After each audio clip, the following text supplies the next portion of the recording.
भारत का सेवा ही बस काम है।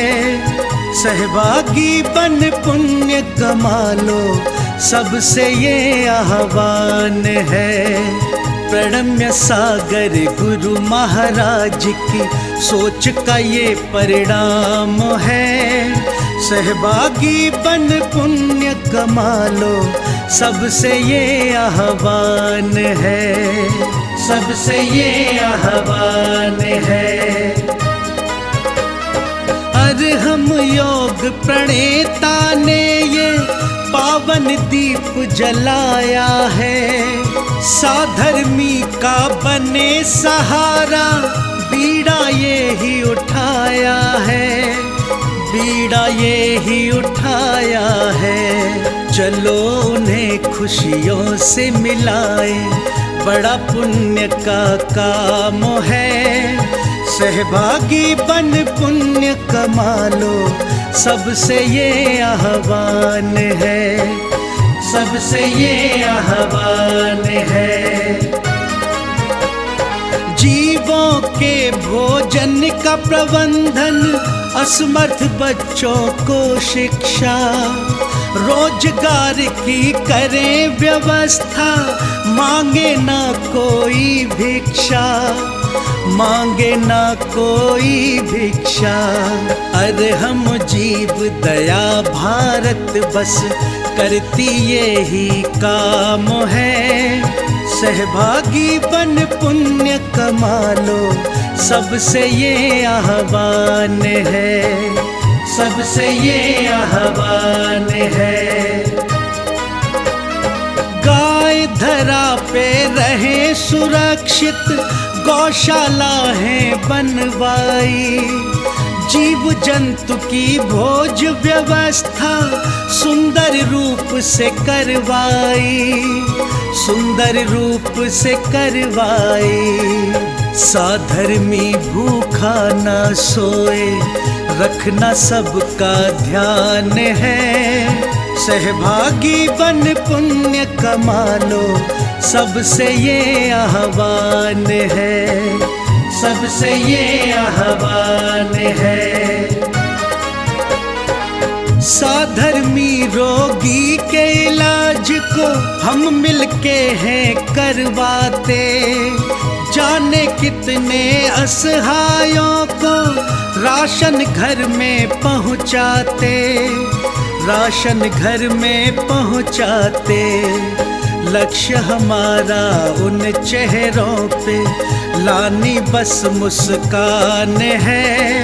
सहभागी बन पुण्य कमा लो, सबसे ये आह्वान है, सबसे ये आह्वान है। दान धर्म ही साथ जाएगा, बाकी सब तो धोखा है।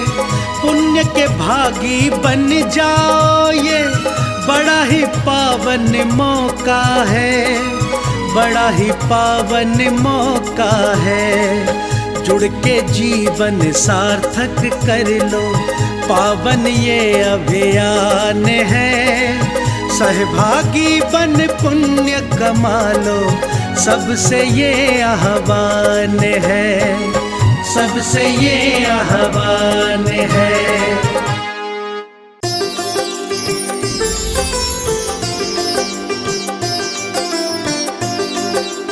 क्या हुआ? एक सखा था, उसका मित्र था, किसका? कमठ का, है ना? उसका नाम था कलहंस। क्या नाम था? हाँ। तो उस सखा ने पूछा, ये क्या हो रहा है आपको? तो उसने उसको बताया कि मेरे मन में ऐसा ऐसा भाव आ रहा है। तो वो कहता है कि ऐसी हट नहीं करना चाहिए, ये आपके लिए हितकारी भाव नहीं है, इससे तो लोक में बहुत निंदा होगी और धर्म की भी निंदा होगी, इस तरह से करना आपके लिए उचित नहीं है। तो वो कलहंस जो उसका सखा था, मित्र था, वो भी उसको समझा रहा है। लेकिन क्या होता है, यूं कलहंस अनेक विध, दई सीख सुख देन, ते सब कमठ कुशील प्रणि, भय विफल हितवैन। आयुहीन नर को जथा, औषधि लगे न लेब, त्यों ही रागी पुरुष प्रति व्रथा धर्म उपदेश। कितने अच्छे दोहे हैं, समझ आ रहा है? ये नोट कर लो मोबाइल में, हाँ हाथों में लिखना जानते हो नोट करके रखो, अच्छी चीजें नीति वाक्य हैं। आयुहीन नर को यथा औषधि लगे न लेस, समझ आ रहा है? जिसकी आयु ही नहीं बच रही है, मरने ही वाला है, उसे क्या औषधि खिलाने से क्या होगा? हाँ, उसके लिए औषधि भी काम नहीं करती है, जिसकी मृत्यु निकट आ जाती है। ऐसे ही जो रागी पुरुष होता है उसके लिए धर्म का उपदेश भी व्यर्थ जाता है, कोई काम नहीं करता है। ऐसे उस रागी कामी, उस कमठी पुरुष के लिए जितने भी वचन उसने हितकारी बोले, किसने? कलहंस ने, वो सब व्यर्थ गए, कोई काम के नहीं हुए। फिर आगे कहते हैं, बोल्यो तब कामी कमठ, सुनो मित्र निर्धार, जो नहीं मिले विसुंदरी, तो मुझ मरण विचार। पढ़ो। देख कमठ की अधिक हठ, कुमति करी कलहंस, जाय कहता नर सो, झूठ वचन अपसंस। अब जब कलहंस ने समझाया, वो नहीं माना, कहने लगा मैं तो मर जाऊंगा, है ना, उसके बिना तो मैं अब जी नहीं पाऊंगा, अब तो मेरा फिर मरण ही समझ ले तू। तो अपने मित्र का ऐसी स्थिति देख करके उस कलहंस का मन भी बदल गया, और वो जाकर के उस विसुंदरी, है ना, नारी को कुछ झूठ कहने के लिए उसके पास में गया। क्या कहने के लिए गया और क्या हुआ, आगे बढ़िए। सुन विसुंदरी आज कमठ वन में दुखी, तू ताकि सुध ले हो जी विधि सुखी। सुनते ही सतभाव गई वन में तहा, निवसे कर पर पंच कमठ कपटी जहाँ। उसने क्या कहा? आज वो कमठ है, बहुत दुखी है, परेशान है ना, उसको देखने चली जाओ। वो किसने बोला? कलहंस ने, है ना। वो वहाँ पर किसी वन में, किसी उपवन में, किसी एकांत स्थान में बैठा है और उसने उसको ऐसा कहा, तो वो जो है सज्जनता के भाव से वहाँ उसको देखने चली गई। हाँ, छल बल कर भीतर लई, बनिता गई अजान, राम वचन भासे विविध दुराचार की खान। तब कमठ ने वहां पर उसके साथ में अपना दुराचार का भाव प्रकट कर दिया। जब लोपासनाथ भगवान की, मंगल भवन अमंगल हारी, पारस नाथ जगत हितकारी, सुरपति सब ही घर आवे, पारस कथा। ये चाल छंद आ रही है। हाँ, गजमानी कमठ कलंकी, अधमी मनसा नहीं संकी, भावन वन करनी रंजो निज। बंजो पढ़ो।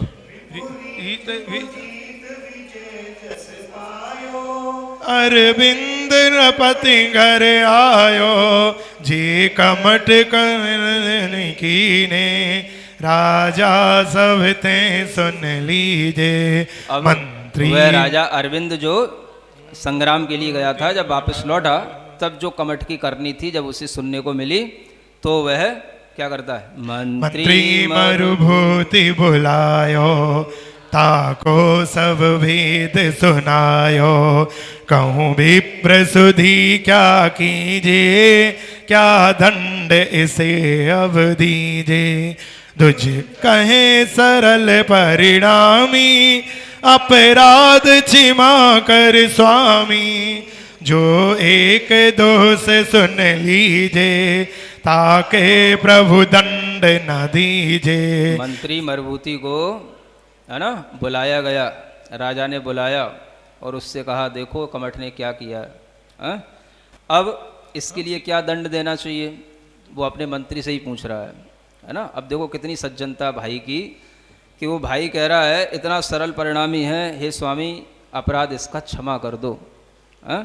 एक दोष अगर कभी किसी से हो जाता है तो जो प्रभु होते हैं, बड़े लोग होते हैं, वो उसको इतना दंड नहीं देते हैं। वो मरुभूति कहता है किससे?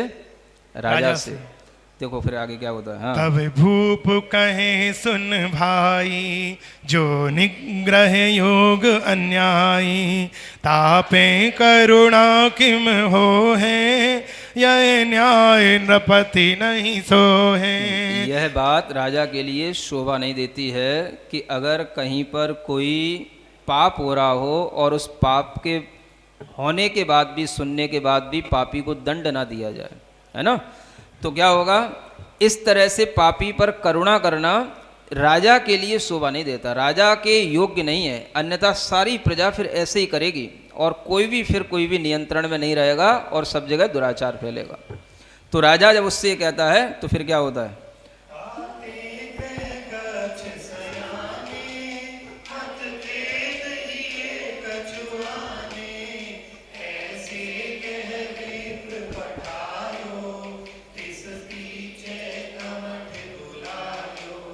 राजा ने तो मरबूती से कह दिया, अब तुम तो घर जाओ, अब तुम कुछ खेद मत करना, अब जो कुछ करूंगा मैं करूंगा। समझ आ रहा है? फिर उस कमठ को बुलाया गया। अब क्या होता है देखो, अति निंदा नीच कुसर में,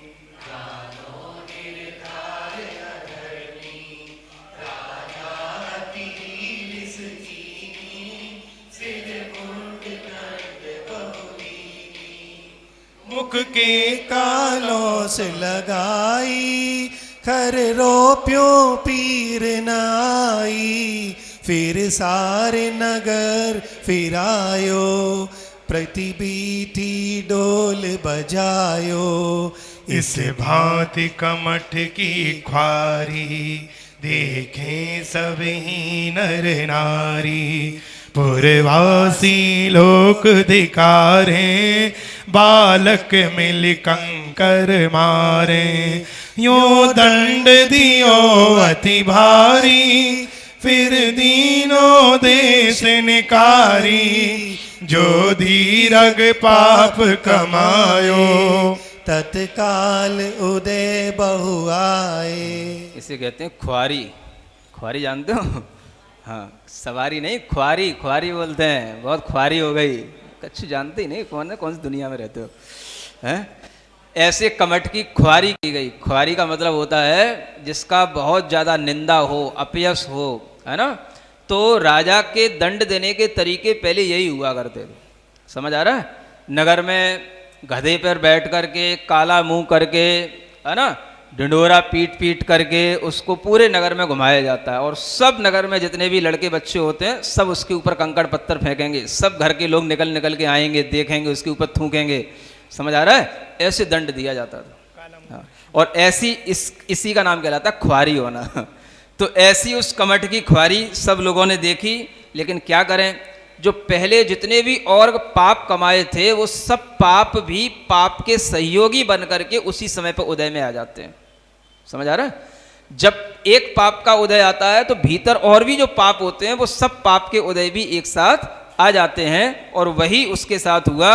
अब देखो क्या हुआ, इह विधि बोलो पाप तरु, देखो सब संसार। आगे फल है नरक फल, दिख दुर्सन आसार। हाँ, अब उसका ये पाप रूपी वृक्ष फलने लगा और इसको सारा संसार देख रहा है और इसके लिए धिक्कार कर रहा है कि इसने एक ऐसा बुरा काम किया है। दुर्व्यसन का यह परिणाम होता है जो ये सबके सामने आ रहा है कि देखो पाप का फल वस्तुतः कैसे मिलता है। अभी इतना ही पूरा नहीं हो गया पाप का फल कि उसे नगर से बाहर निकाल दिया, उसके लिए बहुत ही अपमानित कर दिया, बहुत ही उसकी निंदा हो गई। इतने से भी अभी पूरा नहीं हुआ पाप का फल। समझ आ रहा है? पाप का फल बहुत विचित्र होता है। आगे देखो क्या होता है, मंगल भवन अमंगल हारी, पारस नाथ जगत हितकारी। सुख संपत सब ही दर आवे, पारस कथा भविक जो गावे। महादंड भूपति जब दयो, कमठ कुशील दुखी अति भयो। बिलकत वदन गयो चलता, पूताचल पर्वत है जहाँ। रहे तहाँ तपसी समुदाय, ज्ञान बिना सब सोखे काय। के रहे अधोमुख झूल, धूबा पान करें अगमूल।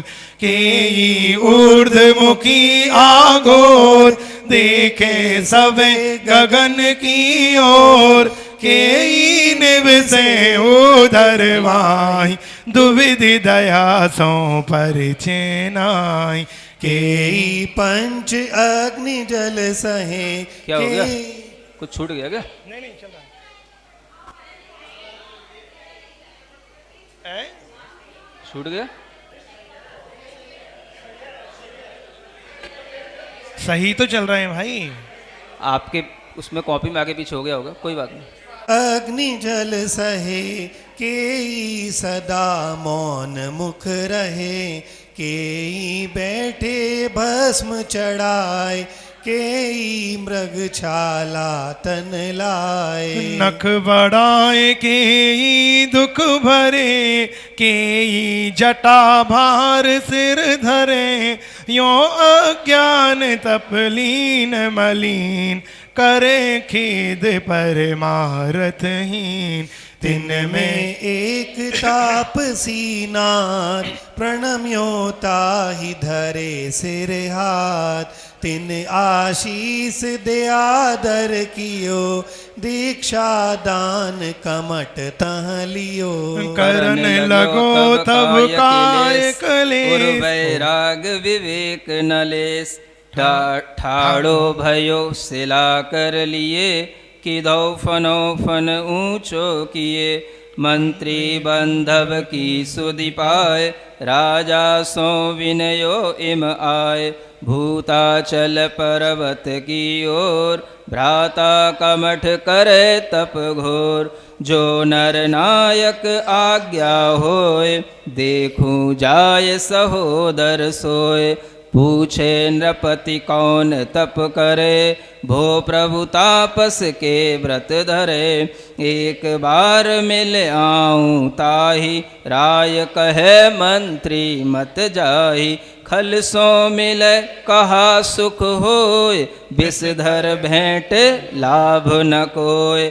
बरज्यो रयो न बारंबार, महाखर चित विप्र कुमार। भ्रात मोहवश उद्यम कियो, कोमल होत सुजन को हियो। क्या हो गया? वो कमठ एक वन में गया, अब नगर से तो बाहर निकाल दिया, जंगल में घूमता रहा। भूताचल नाम का पर्वत था, उस पर्वत पे बहुत सारे तपस्वी उसकी तलहटी में और पर्वत पर तपस्या कर रहे थे। तपस्या कैसी होती है सब लिखा ही है, समझ आ रहा है? कोई मुंह ऊपर करके खड़े हैं, कोई पेड़ पर लटक रहे हैं, तरह तरह की जटा जूट किसी के सिर पे धरी है ना। कोई जो है अपने ऊपर पत्थर रखे हैं, कोई पंच अग्नि तप रहे हैं, कोई मौन मुख लिए बैठे हैं, कोई मृग की छाल लपटाए हुए बैठे हैं। ऐसे तरह तरह के तापसी तप किया करते हैं। ये सब मिथ्या तप कहलाते हैं। अज्ञान के साथ, परमार्थ के ज्ञान के बिना, आत्मज्ञान के बिना किए जाने वाले ऐसे तपस्वियों का जो सरदार था, उनसे जाकर के वो कमठ मिला, तो उस कमठ के लिए भी वहाँ पर एंट्री मिल गई। कहाँ पे? है ना, उन्हीं तपस्वियों के तापसी कहलाते हैं, तपस्वी नहीं कहलाते, इनको क्या बोलते हैं? तापसी। तो इन तापसियों के समुदाय में उसको एंट्री मिल गई, और वह भी उस पर्वत पे जाकर के ऐसे ही तपस्या करने लगा। बड़े बड़े पत्थर शिलाएं हाथ में उठा करके ऐसा खड़ा रहता धूप में, समझ आ रहा है? और ऐसी तपस्या कर रहा था। पता पड़ गया मरुभूति को, मेरा भाई कहाँ है, भाई कहाँ है, रोता जागता सब जगह पूछता रहा। तो उसे पता पड़ गया, किसी ने बताया कि भाई वो भूताचल पर्वत पे तापसियों के संग में पहुँच गया है। तो एक बार राजा के पास जा करके कहने लगा, राजन अपने भाई से मिलाऊं? भाई ने कहा, भाई कहाँ जा रहा है, किससे मिलने जा रहा है? अरे मेरा भाई तो है। मना किया, मत जा, कोई मतलब नहीं है, सर्प से मिलने का कोई मतलब नहीं है। जिसका स्वभाव दुष्ट है वो स्वभाव कभी बदलता नहीं है, तेरे लिए हितकारी नहीं है। राजा ने कहा, लेकिन भाई का उसके अंदर इतना प्रेम था, इतना स्नेह था भाई से, और उसका चित्त भी इतना सरल था कि नहीं नहीं मैं भाई के पास जाऊंगा, उससे माफ़ी मांग लूंगा तो भाई बेचारा घर पे आ जाएगा और फिर हम ढंग से रहेंगे, कोई बात नहीं। ऐसा सोच करके उसने राजा की बात नहीं मानी और वो कहाँ चला गया? उसी भूताचल पर्वत पर जहाँ पर वो कमठ तप कर रहा था चला गया, क्योंकि कोमल होत सुजन को हियो है। सज्जन का हृदय कोमल रहता है, कोई उनके लिए कितना भी दुर्जनता का व्यवहार करे लेकिन वो अपनी कोमलता नहीं छोड़ पाते हैं। वो फिर भी अच्छा ही सोचते हैं, भैया भैया है, ठीक हो जाएगा, ठीक हो जाएगा, घर ले आओ, ठीक हो जाएगा। समझ आ रहा है? गया भाई के पास में, देखो क्या होता है अब। दुर्जन दुखित संत को सरल स्वभाव न जाए, दर्पण की छवि छार सो अधिक कहीं उजल थाए। सज्जन टरे न टेव सो जो दुर्जन दुख दे, चंदन कटत कुठार मुख अवसि सुवास करे। तो समझ में आ रहा है कि नहीं आ रहा है? पहले क्या उदाहरण दिया, देखो आप लोग के पास मिरर रहता है? अब उसके ऊपर कभी मैला लग गया हो, है ना, धूल लग गई हो कांच के ऊपर, आप क्या करते हो, उसको क्षार जल से साफ कर देते हो। मतलब उसके ऊपर डिटर्जेंट भी डाल दोगे, कोई भी तीखा पदार्थ कुछ भी, रीठा डाल दोगे, रीठा से साफ कर दो। ये सब क्या है? खारे चीजें हैं। तो सज्जन का स्वभाव भी ऐसा ही रहता है, उसके ऊपर कोई खारापन भी डाले, माने कोई उसके साथ बुरा भी करे, तो वो और उसका स्वभाव उज्जवल हो जाता है, और ज्यादा वो मृदु हो जाता है। ये सज्जन का स्वभाव ऐसा गहराता जाता है, माने दूसरे की दुष्टता से भी सज्जन और सज्जन बनता चला जाता है ना। फिर आगे, मंगल भवन अमंगल हारी, पारस नाथ जगत हितकारी, सुख संपत्ति सब ही घर आवे, पारस कथा भविक जो गावे। गयो विप्र एकाकी तहाँ, कमट कठोर करे तप जहाँ, विनयवंत हो विनयोतास, महासरल बायक मुख भास। ओ बंधन तो उर गंभीर, यह अपराध क्षमा कर वीर, मैं तो राय बहुत विनयो, मानी नाही तुम्हें दुख दयो। होनहार सो कहाँ वसाए, तुम बिन मोही कछून सुहाय, यो के पायन लागो जाम, को प्यो अधिक कमठ दुठताम। क्या कर लिया? क्या कह रहा भाई से, तुम बिना मुझे कुछ अच्छा नहीं लग रहा है, मैंने तो राजा से बहुत कुछ कहा था, इसको क्षमा कर दो, राजा ने नहीं माना, तुम ये मत सोचना कि मेरे कारण से राजा ने तुम्हें दंड दिया है। समझ आ रहा है? सब कुछ समझा रहा है, कह रहा है, और उसके पैर पड़ रहा है। किसके? कमठ के, बड़े भाई के, है ना। हाँ, अब देखो फिर भी उसका कोप, है ना, कम नहीं हो रहा है। क्या करता है वो? पढ़िए। दुर्जन और श्लेष माँ, ये समान जग माई, ज्यों ज्यों मधुरे दीजिए, त्यों त्यों कोप कराई। श्लेष्मा जानते हो? दुर्जन और श्लेष्मा, देखो बहुत अच्छी नीति है। समझ आ रहा है? बड़े अच्छे अच्छे भजन बन सकते हैं इनके ऊपर, नीतियों के ऊपर, कि दुर्जन और श्लेष्मा, श्लेष्मा माने होता है कफ, ये इनको जितना मीठा दिया जाए ये उतना ही ज्यादा और ज्यादा विष बन जाते हैं। समझ आ रहा? कफ किसी को आ रहा हो, कफ की किसी को बीमारी हो और उसको मीठा खिलाया जाएगा तो कफ और बढ़ेगा। ऐसे ही दुर्जन से मीठे वचन बोले जाएंगे तो उसकी दुर्जनता और बढ़ती है। तो कभी कभी ये भी होता है, इसलिए भी ये बात जो कभी कभी कही जाती है, शठे साठ्यम समाचरेत। समझ आ रहा है? मतलब सठ के साथ सठता का व्यवहार करना, दुर्जन के साथ दुर्जनता का व्यवहार करना, या दुर्जन से दूर रहना। ये गृहस्थ के लिए, अपनी जान बचाने के लिए, या प्रजा को न्याय मार्ग पर लगाने के लिए यह नीति भी इसीलिए लागू की जाती है। समझ आ रहा है? तो राजा ने तो उससे मना किया था कि देख वो दुष्ट है, उसके पास मत जा, तू अपना मोह छोड़ दे। लेकिन अपने मोह के कारण से और अपनी सज्जनता के कारण से वो उसके पास में जाकर के मीठे मीठे वचन बोल रहा है, हितकारी वचन बोल रहा है, क्षमा मांग रहा है, लेकिन उसकी दुर्जनता में कोई फर्क नहीं आ रहा, बल्कि उसकी दुर्जनता और कुपित हो रही है और बढ़ रही है वो। सिला सहोदर शीस पे डारी वज्र समान, पीर न आई पिसुन को धिक दुर्जन की बान। क्या कर दिया उसने? शिला उठा करके, जो शिला अपने सिर पर रखे था वो उठा करके उसने उसी भाई के ऊपर पटक दी और उसे बिल्कुल भी पीर नहीं आई, दर्द नहीं हुआ कि मैं क्या करने जा रहा हूँ, मेरा भाई कितना सज्जन है और मुझसे क्षमा मांगने आया है, फिर भी उस दुष्ट ने उसके ऊपर शिला पटक दी।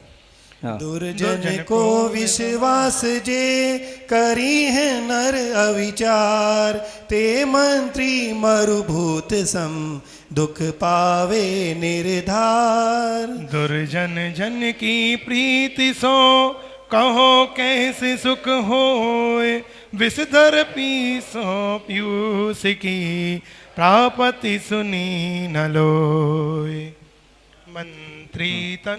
मंत्री तन ते रुधिर की उछली छींट कराल, दुर्जन हित तरुते किधो निकसों को पल लाज। यह विधि पापी कमठ ने हत्या करी महान, तप तप सी मिली नीच नर काठ दियो दुठ जान। बोलो बोलो जल्दी पढ़ जल्दी बोलो। फेरी दुष्ट भीलन फेरी दुष्ट भीलन ते मिल्यो, भयो चोर घर मूसन हिल्यो, पाप करत कर आयो जवे, बांधी बुरी विधि मारियो तवे। जैसी करनी आचरे तैसो ही फल होए, इंद्रायण की बेल के आवन लगे न कोई। एक दिना अरविंद नरिंद, पूछे कर जुग जोर मुनिंद, भो प्रभु मुझ मंत्री मरभूत, क्यों नहीं आयो बायन पूत।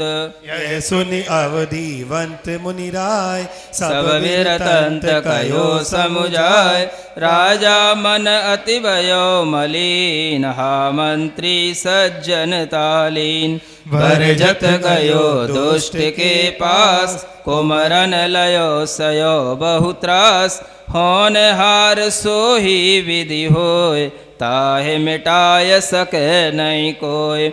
यो विचार मन शोक मिटाय, साधु पूज धर जाए राय, यह सुनि दुष्ट संग परिहरो, सुखदायक सत। एक बार राजा अरविंद पूछता है, जब वो मरभूति मर गया तो पूछने लगा कि भाई ये मरभूति आया क्यों नहीं अभी तक लौट करके। तो उसे पता पड़ा कि उस दुष्ट कमट ने उसको मार डाला। तो कहता है देखो इसीलिए कहा जाता है दुष्टों की संगति कभी नहीं करना चाहिए। लेकिन क्या करें, जो विधि का विधान है वो भी मिट नहीं सकता है, जिसके कर्म जैसे फलते हैं उसको वैसा फल मिलता ही है। यह सुनकर के हमें यह सीखना चाहिए कि दुष्ट व्यक्ति की संगति से तो बचो और सुखदायक सत्संगति करो। अंत में तपे तवावर आय स्वाति जल बूंद विनट्ठो, कमल पत्र पर संग वही मोती संग दिट्ठो, सागर समीप समीप भयो मुक्ता फल सोई, संगत को प्रभाव प्रगट देखो सब कोई। यो नीच संगते नीच फल, मध्यम ते मध्यम सही, उत्तम संजोग ते जीव को उत्तम फल प्राप्त कही। बोल पार्श्वनाथ भगवान की जय। ओम अरहं नमः। ओम अरहं नमः। ओम अरहं नमः। ओम ह्रीं अरहं श्री पार्श्वनाथ जिनेन्द्राय नमः। ओम ह्रीं अरहं श्री पार्श्वनाथ जिनेन्द्राय नमः। ओम ह्रीं अरहं श्री पार्श्वनाथ जिनेन्द्राय नमः। ओम ह्रीं अरहं श्री आचार्य विद्यासागराय नमः।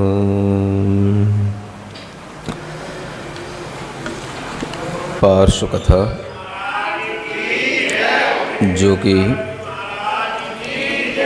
पंडित भूतरदास जी द्वारा लिखित है, जिसका प्रथम अधिकार कल आपके लिए सुनाया गया। प्रथम अधिकार में जो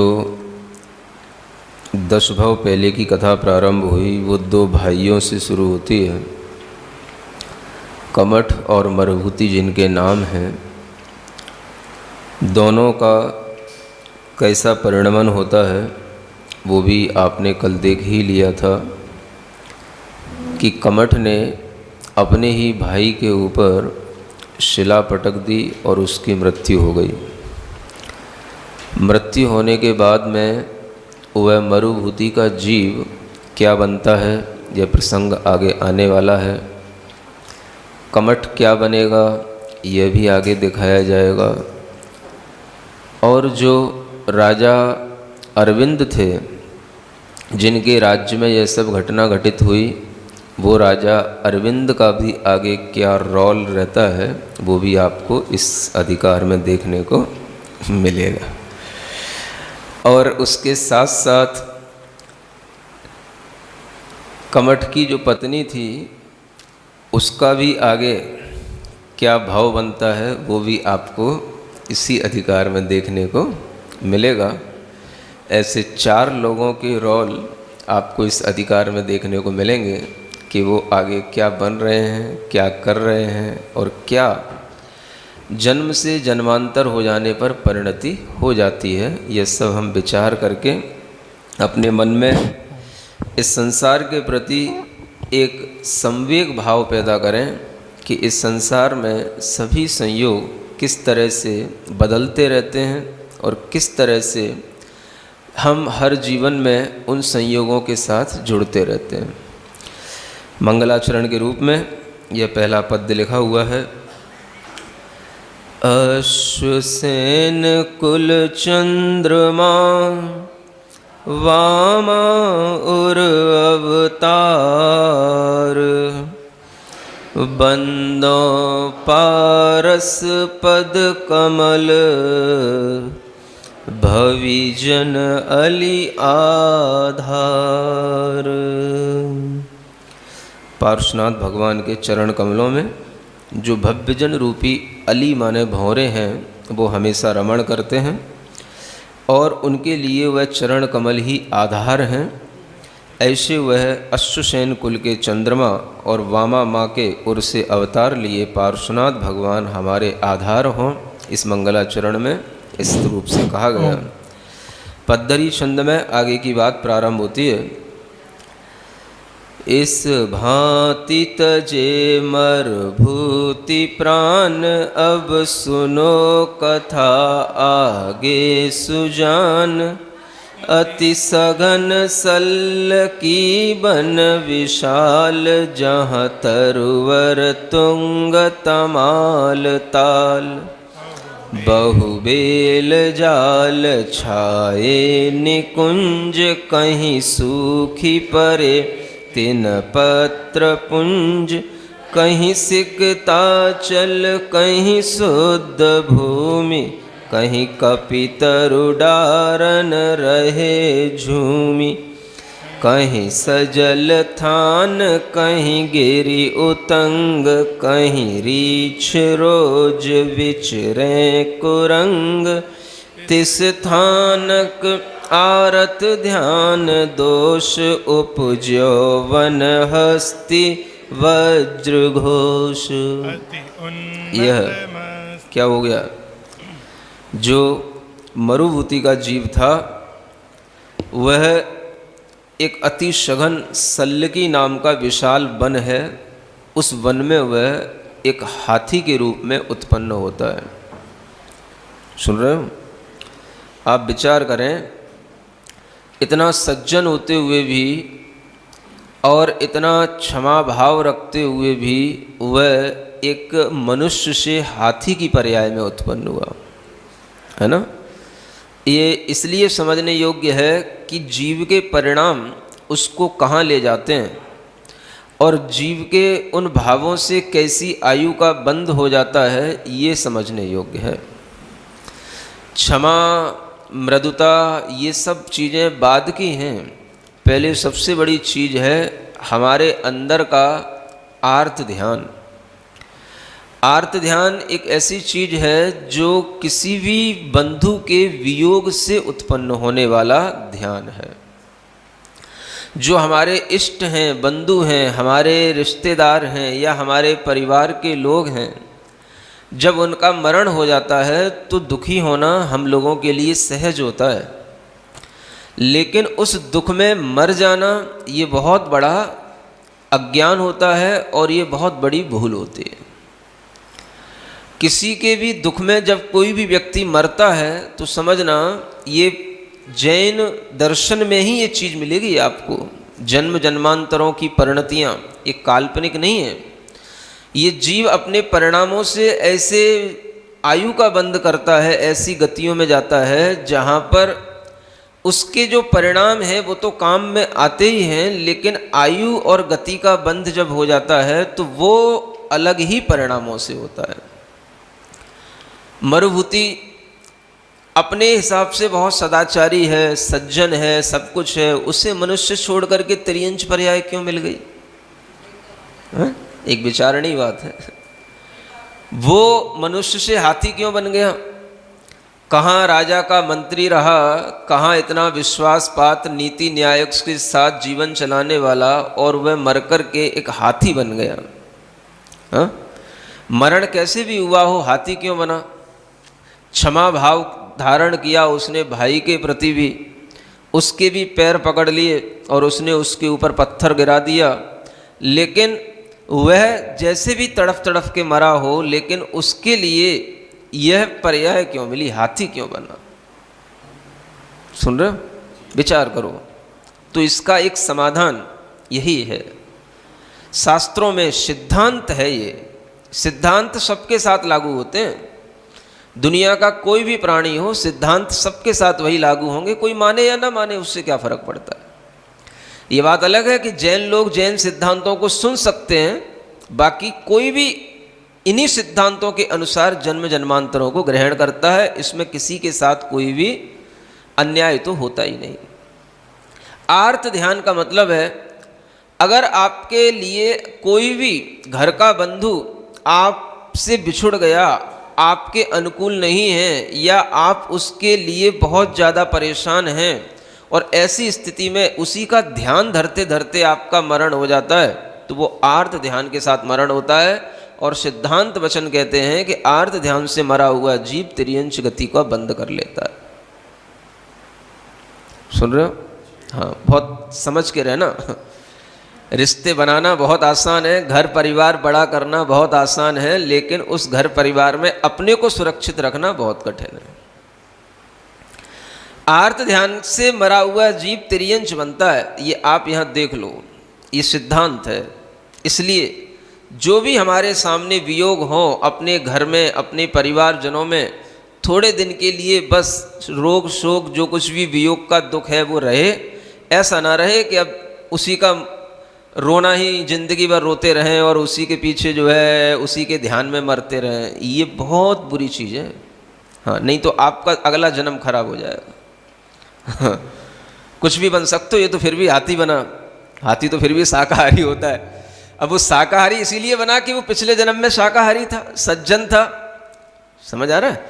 तो अगर व्यक्ति अपने अंदर इस तरह के गुण धारण करता है तो वो गुण तो बाद की बात है। पहले ये देखो कि मेरे परिणाम कौन से ध्यान में चल रहे हैं। आर्त ध्यान, रौद्र ध्यान इसलिए पढ़ाया जाता है। अब वह सल्लकी वन में जहाँ पर उत्पन्न हुआ, वहाँ पर बड़े बड़े वृक्ष हैं, तमाल के, ताल के, है ना, बेलों की जालें बिछी हुई हैं, अनेक तरह के निकुंज हैं। कहीं पर कोई सूखा पड़ा है, कहीं पर पत्तों के ढेर लगे हैं, कहीं पर बालुओं के ढेर लगे हैं, कहीं पर जो है शुद्ध भूमि है, कहीं पर बंदर डोल रहे हैं, झूल रहे हैं। जंगल है, जंगल में क्या क्या होता है वो सब कुछ समझ लो, है ना। कहीं पर जल से सहित स्थान है, कहीं सूखा होता है, कहीं पर गीला होता है। है ना। कहीं पर बड़े बड़े पर्वत भी हैं, कहीं पर रीछ घूम रहे हैं, कहीं पर रोज माने होता है नील गाय, है ना, ये भी घूम रही हैं, कहीं पर कुरंग माने हिरण घूम रहे हैं। ऐसे उस स्थान पर देखो लिखा है ना, आरत ध्यान दोष। किस ध्यान से? आर्त ध्यान के दोष से उपजयो वन हस्ती वज्र घोष, है ना। वहाँ उसका वज्र घोष नाम रखा गया और वह वज्र घोष नाम का वह हाथी बना।